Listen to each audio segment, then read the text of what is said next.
Picture this. You're sitting across from the asylum officer, answering their questions, and they keep staring at their computer screen. They're typing constantly, clicking around, sometimes saying, hold on, just a second, and then maybe going silent for a minute. They might not even be making eye contact with you, and they're instead focused intently on whatever it is that's on that screen. So what's going on? What's the officer actually doing over there? Well, I'm going to demystify this aspect of the USCIS asylum interview by pulling back the curtain on exactly what's happening on the other side of the desk. And we're starting right now.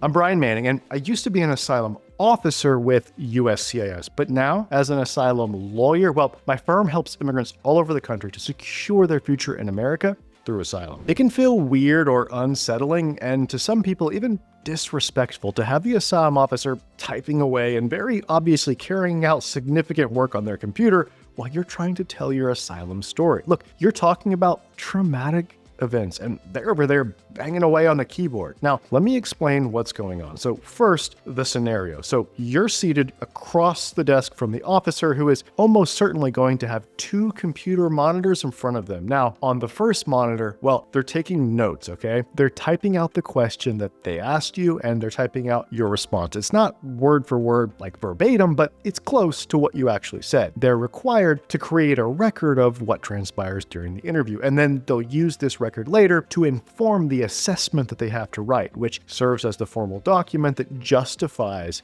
their decision in your asylum case. So these notes that they're taking, they're also going to be forwarded to the immigration court if your case gets referred to court. But if you win asylum, these notes may still come up again further down the line in your immigration journey, because immigration officers at USCIS will have access to them in reviewing your case file when you go and apply for permanent residency and for U.S.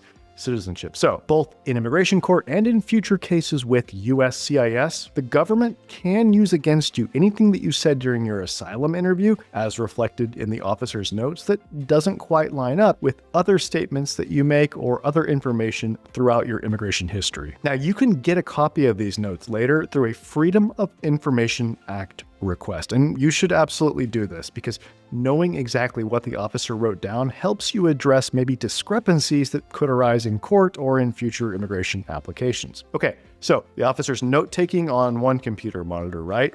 On the second monitor, they've got your case materials pulled up. Your declaration is sitting there the entire time. They're reading it while you're talking, and they're actively hunting for inconsistencies. They're comparing what you're saying right now to what you wrote and to everything else that you've said across your case materials. And this happens throughout the interview. So even minor discrepancies will trigger follow-up questions. But here's what else is happening on that second screen. They're doing real-time research while you're talking. For example, let's take Google Maps. If you say that you were protesting in front of the National Assembly and you fled across the street and took shelter in the State Art Museum, the officer may pull up Google Maps right then to verify that those two buildings really are across from each other. Now, when I was an asylum officer, we would test people on their addresses, because some people forum shop. They give fake addresses to get into a more favorable asylum office when they don't really live where they say that they live. So we would look up their address and ask, hey, is there a supermarket near your house? If Google Maps showed a grocery store 1 block away and they said, no, there's not,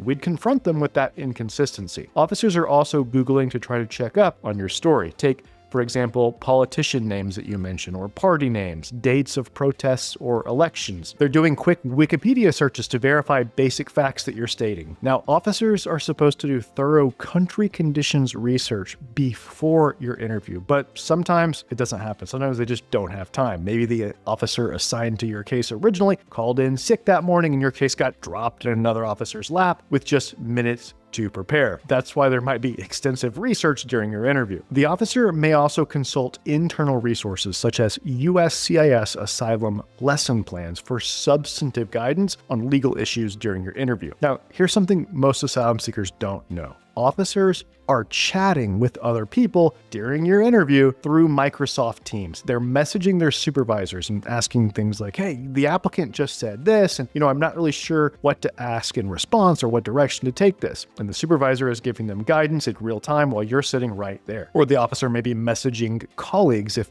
they want input, but they don't want to involve their supervisor. And they're messaging FDNS. That stands for Fraud Detection and National Security. And that's USCIS's investigative branch. Asylum officers can flag something as suspicious and message FDNS. And FDNS may even feed the officer the exact questions to ask in order to pursue leads into what they think may be fraud or national security concerns. And you have no idea that this is happening. The asylum officer may also check on your social media during the interview. So they might Google your name plus Facebook, Instagram, TikTok, or YouTube, and scroll through your publicly available posts. Now, what are they looking for when they check your social media? Well, things like posts showing weapons could be a massive security red flag. Photos showing you back in your home country after you claim to have fled could be problematic, as would evidence contradicting your timeline. Like, you said you left in June, but Instagram clearly shows you there in August. So maybe posts celebrating the government that you claim persecuted you. Things like social media suggesting different political beliefs than you're stating in your asylum case, or evidence of gang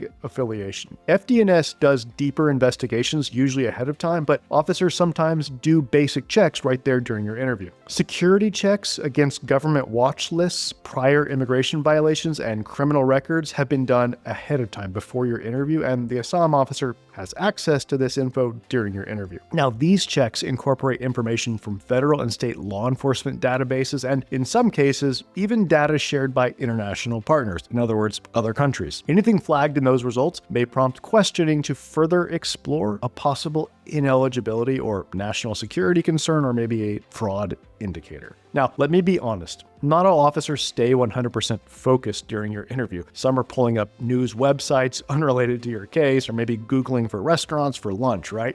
This shouldn't happen, but it does. Officers are human. Okay, so during all this typing, researching, and messaging, there will be awkward silences. The officer will say, oh, hold on, and stare intently at their screen. They might click around without saying anything. They might type furiously for a few seconds, read something, and continue typing. Now, all of this is perfectly normal, including long, awkward silences. It happens in literally every single asylum interview, so just don't let it bother you, okay? Now you know exactly what's happening on the other side of that desk. Sometimes just having this knowledge helps you feel more comfortable and confident because, uncertainty and fear of the unknown, well, they make people nervous, especially during a stressful event like an asylum interview. So what's the takeaway here? Well, you're being cross-checked during your asylum interview. They're comparing your spoken answers, your testimony during your interview, to your written statement and other case materials constantly. Your social media may be checked, so clean it up beforehand. And things like geographic details matter because